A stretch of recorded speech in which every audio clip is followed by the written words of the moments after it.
All right, so we are going to start out tonight by looking at Proverbs. And tonight what we're going to do is we're going to take a look at kind of an overview of the book of Proverbs before we start to get into to all the other stuff. And so before we start to really get into things, I just want to ask a question, and that is, what is the book of Proverbs? Somebody comes up to you, doesn't know anything about the Bible, but they've heard that there is a book in the Bible that's called Proverbs, and they come up to you and they say, hey, I've heard about this book called Proverbs. What is it? It is a book of Proverbs. And a proverb is a saying of wisdom. He didn't ask what a proverb was. He asked what the book of Proverbs was. Well, we're kind of going there. It can be described as a letter from Solomon to his son, teaching him wise things. Okay. I would say, I'd go farther than that. I would say Solomon, who was the wisest man to ever live, wrote out all of these little blurbs of wisdom for us to have. Okay. All right. Because you can't use Proverbs in the definition of Proverbs. Okay. Well, no, you can't. You know, when we're talking about what is the book of Proverbs, well, the book of Proverbs is largely, and I'm getting up here and coming over here to get my glasses because, you know, like a fool, I keep on forgetting them. You know, you can say that the book of Proverbs is a collection of Proverbs, right? And that would be right. That would be right. By being a collection of Proverbs and then going into what Mackenzie said, what a proverb was, you going to repeat that? What is a proverb? A wise saying. It's a wise saying, okay? But it was written for his sons. And it was. It was from God's wisdom. Let's not get caught up with Solomon is so wise and fantastic. I was saying God's more of wisdom. like what that word actually means. Because there's Yes. like Chinese proverbs, other proverbs and other Exactly. It's a wise saying. You are reading my mind here. You're right. Every society has proverbs. And so a proverb is just a wise saying. It's a short little saying that expresses some sort of truth. And so when we look at all these proverbs worldwide and we look at the book of Proverbs, we're thinking, okay, what makes the book of Proverbs any different than all these other ones? It's principles given by God. Okay, it's principles given by God. It's God's wise saying. It's God's wise sayings. And as what we're going to look at later on tonight, we're going to see that in order for God's proverbs to really make sense, we need to have the fear of the Lord within us. And if we don't have that, then none of these other things are going to make sense. When we look at the book of Proverbs, we need to understand that the book of Proverbs is an inspired book, just like any other book in the Bible. And so, you know, these are things that God inspired Solomon to write or to say. And, you know, they're recorded for us. When you look at Proverbs, you can see that Solomon and his intellect is kind of shining through and all of that. But at the same time, you got to remember that it all comes from God. Okay? Okay. So if that's what the book of Proverbs is, then let's just kind of take a look at an overview of what this book is all about. Okay? So the very first, my goodness, Naomi, you are really trying to steal the show tonight. Yeah. She has said, this is my voice and I'm going to use it. All right. When you take a look at the first 7 verses of the book of Proverbs, you notice that this is going to be kind of like an introduction and a purpose. And the very first verse says, the Proverbs of Solomon, son of David, king of Israel. And so, you know, right off the bat, we see, you know, what this is. This is a book of those Proverbs by Solomon. Now, As Mackenzie pointed out, Solomon was the wisest man that has ever lived, with the exception of Jesus. Anybody know how he got that way? He asked God for it. You recall that right at the beginning of his reign, he went and he sacrificed thousands of animals to God at Gibeah, asked God to give him wisdom so that he could rule and reign and take care of his people. And so since God said, you didn't ask for wealth, you didn't ask for power, you didn't ask for the death of your enemies. Instead, since you asked for wisdom, I'm going to give you wisdom, and I'm going to give you a whole lot more. And he really did. But Solomon was known for his wisdom, and one of the things that the Bible records for us is that Solomon wrote 3,000 Proverbs. And so there's evidently some Proverbs that he wrote that were inspired that made it into here. And there are some Proverbs that he didn't, that weren't inspired, that's kind of vanished in the annals of history. But here we've got the Proverbs of Solomon, son of David. Okay? All right, so going on from there, what we have is another section that really goes from chapters 1 through 9. And this section is really kind of an urging of his sons to acquire wisdom. Now, as some people pointed out, this is Solomon writing to his sons. And when we read through these first 9 chapters, we see that this my son, verse number 8, listen, my son. You go on down and like the very first verse of chapter 2, my son. The very first verse of chapter 3, my son. Chapter 4, verse 1, listen, my son. Chapter 5, verse 1, my son. So you get the idea here that Solomon is writing to his sons, and he's saying, this is something that I want to pass along to you. This is something that is needful information. Now, does that mean that this only includes Solomon's sons and it doesn't include anybody else? Well, no, because what we see is that with the book of Proverbs, it really is applicable to everybody, and it's really applicable to any generation, any age. I mean, it is something that really astounds me that this is something that was written, 3,000 years ago, but it is so applicable to everyday life right here and right now. And so the Proverbs that we talk about is something that is, and the wisdom that we talk about is really something that's a very, very practical nature. You can, I think that the book of Proverbs is kind of one of the most practical books in the Bible as far as just simply explaining what we go through in life and giving us advice of what to do. But at the same time, even though it is so practical, we've got to understand that there is this spiritual dimension there as far as the Lord is concerned. Okay?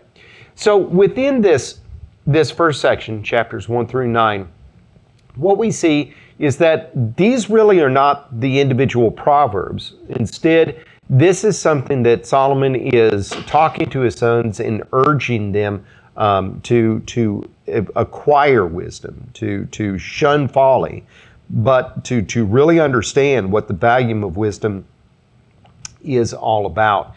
And so the book of Proverbs, all of it is going to be poetical. And so many times when you're reading through a translation, you're going to see that it's broken down into verse form to emphasize the poetry notion of it. And I think that is one thing that we have to remember. And so even though we're not really talking about the Proverbs necessarily until chapter 10, all of this still is poetical in its nature. But what we see here is that in this chapter, we see that there's a lot of different ideas about warnings and benefits. We see the first chapter from verse number 8 on is going to be talking about warnings about the world's temptations. And then following that from chapters 2, 3, and 4, we're talking about the benefits of having wisdom. And one thing that as you read through this, and hopefully you do, hopefully you see that one benefit of wisdom is really just simply not taking on the consequences of foolishness. You know, we oftentimes think about a benefit as far as, you know, here we are, and then the benefit is way up here, right? But we need to understand that, you know, one benefit is that here we are and we don't go down here, okay? And so down here is going to be the consequences of foolishness. Up here is going to be the benefits of wisdom, but just being right here and not going down here is going to be a benefit of wisdom as well, okay? And so those chapters we see about this benefits of living with wisdom, and so therefore you get the idea about I'm urging you that you need to go on, you need to accept wisdom. And then following up with that, we see more warnings, and we see many warnings about adultery, and we see lesser warnings, but still the same, about just simply folly.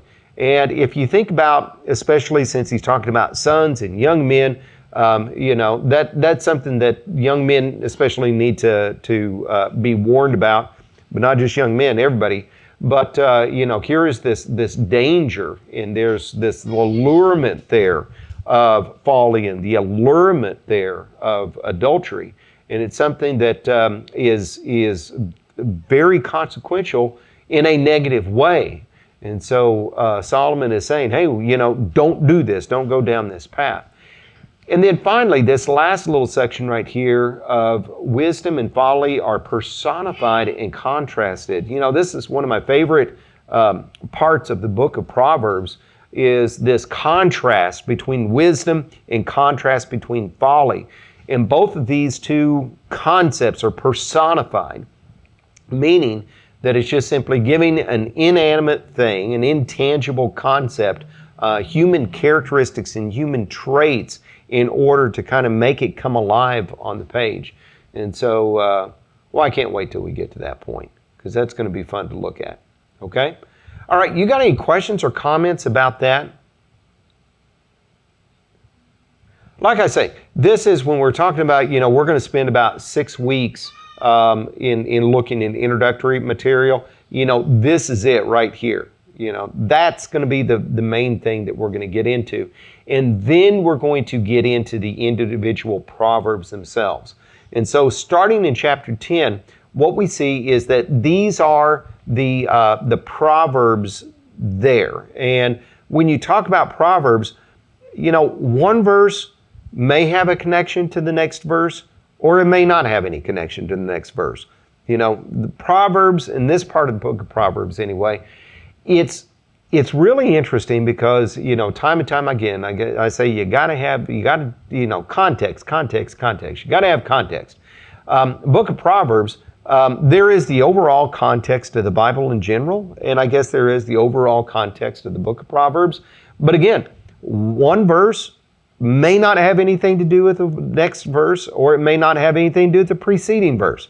You know, they may go hand in hand together, but especially in this very first part of Solomon's main collection there, from chapter 10 going all the way to halfway through chapter 22, they're mainly just simply one verse Proverbs, or one or two verse Proverbs, or maybe 1, 2, 3, or 4 that are linked together. Sometimes they're linked together as far as subject material goes, but they really don't have any connection to each other. Because again, when you look at a proverb, what's a proverb? It's going to be a short saying, isn't it? And so if you're going to have a short saying, it's not going to be going on for verses and verses and verses. Okay? And then all of a sudden, in the middle of chapter 22, we come across these 30 sayings of the wise. And so here are 30 sayings, or 30 different proverbs of the wise that are, given to us in this section.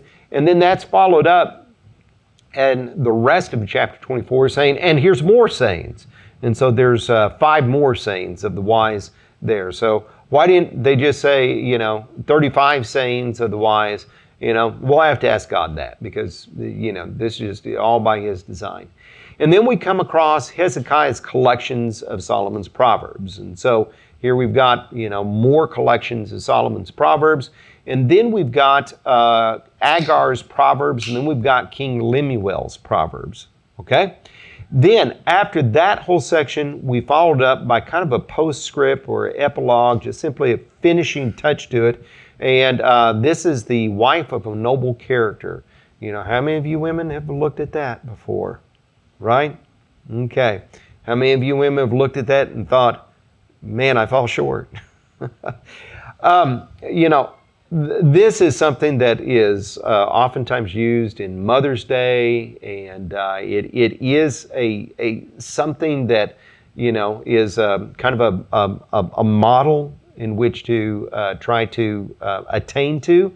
Because of sin, nobody is, but it still doesn't, you know, keep us from trying to shoot that way. Okay? I read it and I think, man, she must be tired.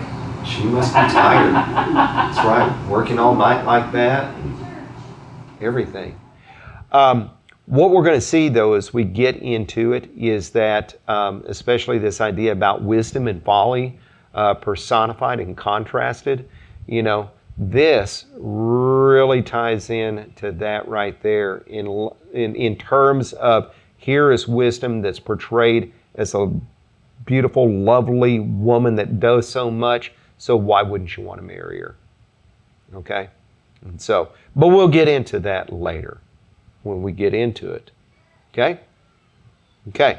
Questions and comments about that? It's hard to have questions and comments about something that I'm just kind of giving an overview survey of, right? Right. Okay. Now, how about this one? Who wrote the book of Proverbs? Solomon, God. Both answers correct. Okay? Both answers are correct because, yes, God inspired the book of Proverbs to be written. And since God inspired it to be written, therefore He is the author and the source of the message. Okay?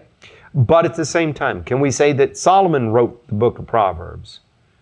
Yes. Why can we say that? Well, because of verse 1, chapter 1, verse 1, the Proverbs of Solomon, son of David, king of Israel, right? We go on to Proverbs chapter 10 in verse number 1, where it says this, the Proverbs of Solomon, right? Okay. And we go on further into chapter 25, and we see that these are again more of Solomon's Proverbs. Okay? And so, you know, it's right to say God, it's also right to say Solomon, but is Solomon the only human author of the book of Proverbs?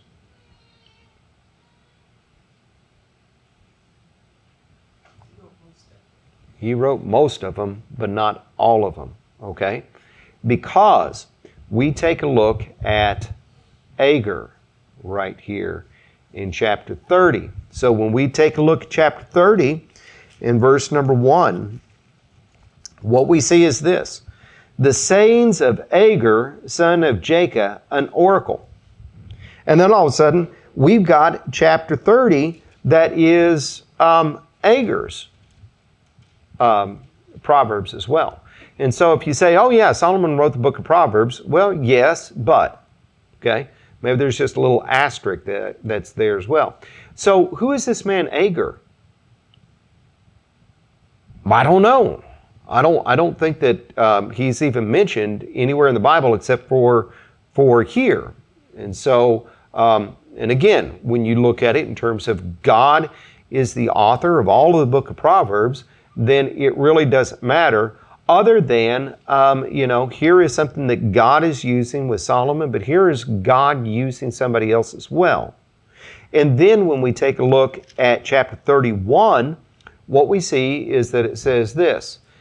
Chapter 31 verse 1 says, the saying of King Lemuel. Who's King Lemuel?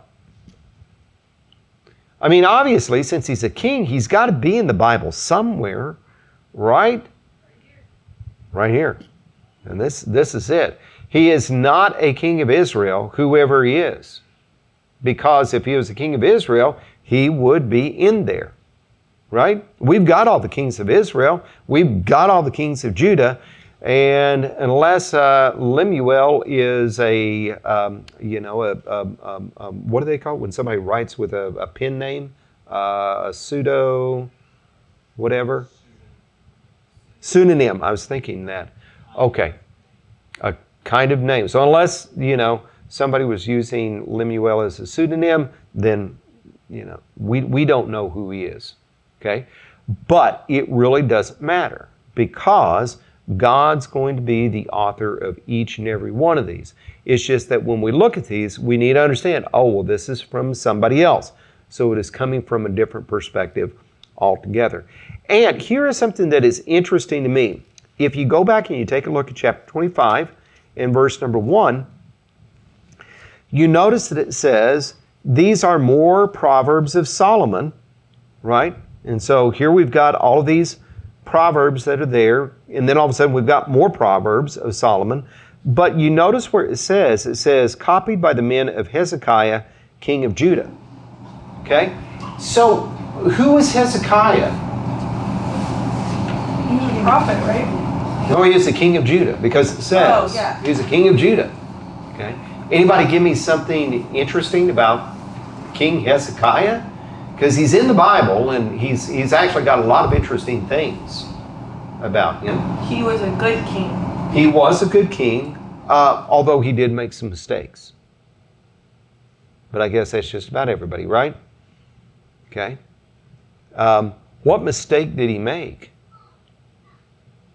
One mistake he made was he went and he showed off all the treasures of the temple and everything to the Babylonians, who were not enemies at the time, but Isaiah rebuked him and said, you shouldn't have done that, because the Babylonians were going to be coming in, within a certain amount of time, and actually, Lord used them to judge Judah. Okay? All right. Somebody else tell me something about King Hezekiah. What was going on at the time that Hezekiah reigned? It was a big deal. Was it division? No, that happened right after Solomon. But it does have to do with the division of Northern Kingdom and Southern Kingdom. Wasn't that when Assyria was taking out That's when the Assyrians went and God used them to judge the nation of Israel, the Northern Kingdom. And the Assyrians came down and attacked Judah, and if it hadn't been for God's providence, Judah would have been overthrown too. Now, think back to our studies that we had in the Minor Prophets and everything. Anybody give me a year in which that happened? Even a century. What? When the Assyrians came? When the Assyrians came. Was that the 6th century? Or the No, 600s, I mean. it was what? In the 600s? Actually, it was 700. It's 722 BC. Okay? And so the reason why I bring that up is because when did Solomon reign? It's like 900 something BC. So we've got 900 to 722. We got a couple of hundreds of years difference that's going on here. Okay? Now you think back, like 2025, 200 years ago, it was 1825. Okay? A lot of the states hadn't even come into the United States. We hadn't even had a civil war yet. So a lot can take place in 200 years. 200 years is a long period of time. But what we read here is that here are more Proverbs of Solomon copied by the men of Hezekiah, of king of Judah. And so God used Solomon for these Proverbs. He inspired them. But when you think about the totality of the book of Proverbs, you've got some that are there, chapters 1 through 9, that Solomon gave to his sons. We've got others that are there. But then we've got later on, God inspired somehow these other sayings, these other proverbs to go and be collected and added to it. And then somehow we've got King Lemuel. Somehow we've got Agar. Now, when did these men live or anything like that? I don't know. But, it's just it's interesting to me when you think about, as far as how the Bible's put together, that process of canonization and inspiration and the manuscript and everything, this kind of plays a role into it. And so, When I read that, I kind of stand out. Now, some people will look at these 30 sayings of the wise and then more sayings of the wise. They will look at that and say, since it's not saying Solomon, but they're saying the wise, that these are other collections of Proverbs that, again, God inspires them, and God has put them in here into the book of Proverbs. But people say, well, that really isn't, Solomon. Well, when you look at those and you compare them to the other Proverbs, you see, well, there is a difference in the way that they kind of read and everything. So maybe it is, maybe it isn't, since it's not going to say that there was a person that gave the collection. I'm just going to say Solomon to be on the safe side, because I don't want to get up to heaven and be on Solomon's bad side, Okay? All right. So when you talk about who wrote the book of Proverbs, there is an interesting dimension to it, but more than that is just simply the fact that it was done. Now, here is something, I don't have it up on the board, but what is gained from the book of Proverbs? Wisdom. Wisdom! Okay. Got it. Got it. Let's take a look at the first 7 verses. Okay? All right. So, verse number 1, the Proverbs of Solomon, son of David, king of Israel. And then you look at verse number 2 and you look at verse number 3, and you see what the book of Proverbs is for. Okay? So, verse number 2, it says, for attaining wisdom. So, Chloe, you are absolutely correct. The book of Proverbs is for attaining wisdom. But in addition to that, we have it expanded. And that is that it's also there for attaining discipline, for understanding words of insight, for acquiring a disciplined and prudent life, for doing what is right and just and fair. One thing that we need to understand about wisdom, especially as what we're talking about in the Bible, is that wisdom can be very different. This wisdom can be very different than what the world would consider to be wise and wisdom. When you think about wisdom, especially from a Greek philosophical perspective, wisdom is really has a very much of an intellectual component to it. You think about all the Greek philosophers. You think about Aristotle, you think about Plato, you think about Socrates. Should I give you my dad joke about them? Okay. And that is that, Aristotle said to do is to be.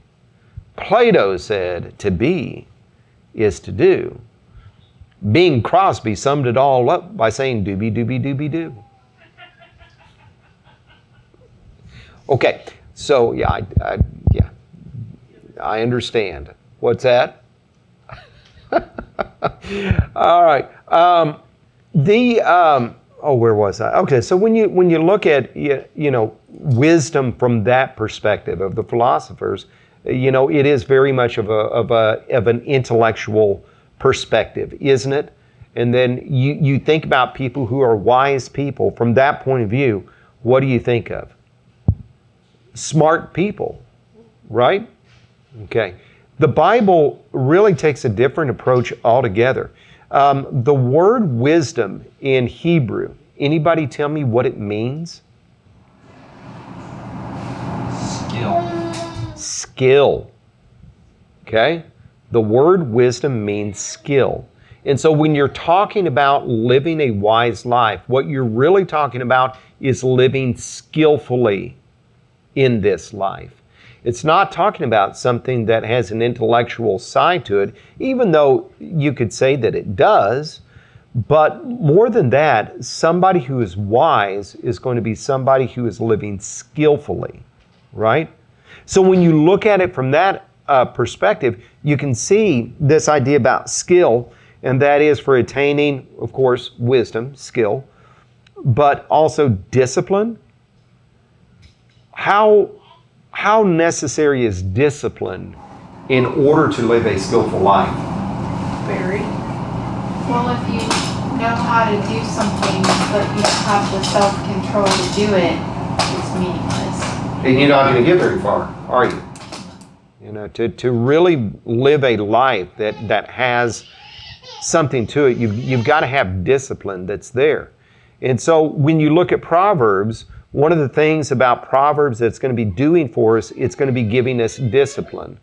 And so when you look at it in that regard, you can see, okay, it's not just simply collections of you know, things that are just there, just pieces of advice. It's going to be something that is trying to mold and shape our character and our behavior. And so it goes on to say, for acquiring for understanding words of insight, for acquiring a disciplined and a prudent life, doing what is right and just and fair.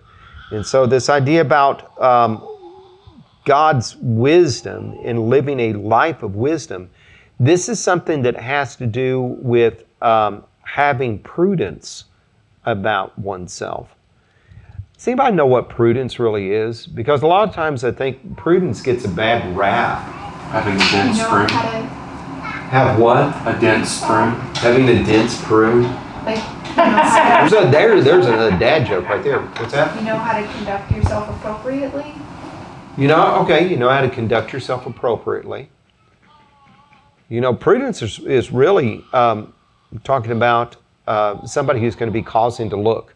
Somebody who is a prudent person is going to be somebody who is going to look at a situation before they jump into the situation. Okay? So when you think about, you know, the common thought of prudence today of, oh, that person is a prude, meaning, oh, they're just goody two-shoes, stuck up, you know, and those kinds of connotations. Really, what we're talking about with prudence is somebody who's just going to be thinking, you know what, before I do it, I'm going to think about it first, and I'm going to consider what is the wise thing to do, wise course of action before I do it. You know, now, doesn't that go hand in hand with discipline too? You know, instead of doing something rashly and doing something just, you know, right off the cuff, instead it's going to be, yeah, you know what? I'm going to exercise some self-control here. Man, don't you think that we need a little bit more of that in our society? Especially before they write comments. Before they do anything. You know, so many times today, I think that our society applauds people who will speak first and think later. And really, what it needs to happen is that people need to think first and then do later. It seems like a lot of times we will applaud people who will act rashly about it, and you know, it's just simply people saying, "Oh, well, they're just being true. They're just being honest. They are, you know, just being themselves." But really, that's not what all of this is about. And so, when we look at all of this, you can see a little bit about what this is for. Now, who is it for? Well, okay, we look at verse number 5, and we look at verse number 6. We start to see it. You notice in verse number 4 even, it says, "For giving prudence to the simple, knowledge and discretion to the young, let the wise men learn and add to their learning, and let the discerning get guidance, for understanding proverbs and parables, for the sayings and the riddles of the wise." And so who is wisdom for? Who is the book of Proverbs for? The simple and the wise. Well, it's for nearly everybody, isn't it? It's for the people who are, in verse number 4, people who are simple, people who are young. And so if you think about, okay, well, somebody who doesn't know anything, they need wisdom. That makes sense. You know, a lot of times young people don't know anything, and so, yeah, they need wisdom. But at the same time, you know, in verse number 5, let the wise listen and add to their learning, and let the discerning get guidance. And so Proverbs is not just simply for young people, and it's not just simply for what people might consider to be foolish people. The book of Proverbs is really for people who have been around the block a few times. The book of Proverbs is for the people who know a few things. But it's good for us to always increase and add to and remember what we need to know. One thing that I've thought about is that Book of Proverbs is really kind of one of my favorite books, and it's been one of my favorite books for a long time. I remember way back when I was back in seminary, we had a group of friends, and there were some things that were going on in this group of friends, with gossip and stuff like that, and it seemed like a lot of the people were coming to me for advice. And I was just very willing to give advice. People come to me, hey, what do you think about this? I'll tell you what I think about this. And as this was going on, it all of a sudden dawned on me, am I giving them good advice? Because a lot of times people will give advice and they'll think it's great, but it really may not be all that good of advice. What was going on at about the same time is that I was, preparing for a sermon, and a couple of passages in the sermon. Proverbs chapter 3, verses 5 and 6. One of my favorite verses of Scripture. That is, trust in the Lord with all your heart. Lean not to your own understanding. In all your ways acknowledge Him, and He will direct your paths. Okay? And so, I was studying that to preach about it. And along that time, the Lord's just using that. Another passage, James chapter 7, verse 5. If any man lacks wisdom, let him ask of God, and it will be given to him. And the Lord is not going to upbraid us. He's not going to criticize us when we ask for it. James chapter 1. Did I say? You said James chapter 7. Yeah, that's the foolishness side of me. Yeah, I never read James chapter 7. James chapter 1, verse number 7. Okay? And so, the Lord used that at that point, and it just kind of dawned on me the importance of wisdom. And I'm not saying that I'm wise, but there's been several times, I started thinking about it today. I have been pastoring, it's going to be 31 years of pastoring this January. I've been preaching for 35, 36, 37 years, So I have been there and done that a lot. But it seems like I've always come back to the book of Proverbs. I always come back to the book of Proverbs and always enjoy coming back to the book of Proverbs. And so, that's what this lesson is all about, is, whether we're young and we need it, or whether we're old and we think we don't, but we really do. And so with Proverbs, maybe I just need this for myself because, I need more wisdom and I need to be refreshed with things. But hopefully you do too. Okay? What is the Hebrew word for wisdom? Skill. Oh, you mean The Hebrew. Pronunciation? Yeah. My mispronouncing? Okay. Chokmah. Cool. It's hard to say without, really. Chokmah, huh? Right. So it is. I mean, it really is just simply talking about skill. Okay? All right. So before we leave off, verse number 7. Verse number 7 is an important verse. Okay? Everybody with me on verse number 7? So verse number 7 says this: the fear of the Lord is the beginning of knowledge, but fools despise wisdom and discipline. If we want to understand what is the beginning of wisdom, it's got to be the fear of the Lord, having that respect for God. And here's why. When you look at Proverbs globally, worldwide, they're just there, right? They're just simply wise things to kind of help people have some sort of perspective on life. But when you look at the book of Proverbs and the Proverbs that are here, we need to understand they are connected to God. They are connected to truth. They are connected to spiritual matters.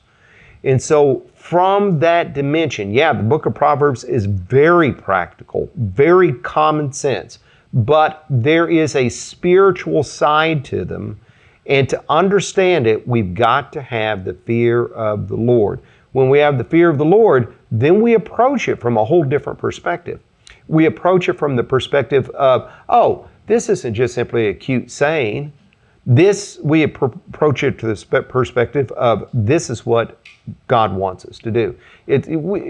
Without it, we're looking at it and saying, oh, well, yeah, that's good advice. With it, we're looking at it as far as this is what God's Word is.